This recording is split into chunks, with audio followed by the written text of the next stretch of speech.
Helena sigur á Val hérna í toppslag, hvernig tilfinningin eftir leik?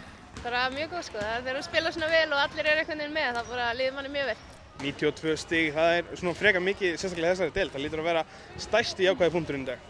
Já, náttúrulega, en við fáum náttúrulega, 70 og hvað, 80 stig á okkur, það er náttúrulega svolítið mikið, en þannig að bæði lið spila náttúrulega frekar hraðan bolta og þær voru að taka svona mikla sénsa og kannski skilja okkur svolítið opnar eftir, þannig að ég held að allir leikir sem þær eru búin að spila eru svona hátt skor sko, þannig að 90 okkur stig, það er bara mjög gott sko. Ungu leikmenn í liðinu sem að kannski lentu smá að bræða sér fyrra þessum fyrstu tímabili á borð við Rósu átti stórkostlegan leik í dag og það lítur að vera líka dálítið gott kredi í þetta.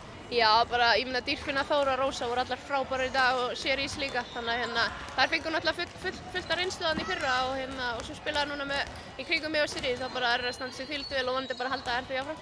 Þrenna hjá þér í dag og komið strax í þriðja leikluta. Ánægð með þína frammistöðu? Já, ég er 1 og 7 stiga, mér finnst það glata sko, en þú veist, ég meina þær voru svolítið að dobla og setja 2-3 á mig og ég meina þær voru að skilja Rósa eftir galopna, þannig að ég reyndi bara að finna þær og flottur leikur skilur og mér finnst bara svo gaman hvað allir spila einhvern veginn vel, þannig að það bara.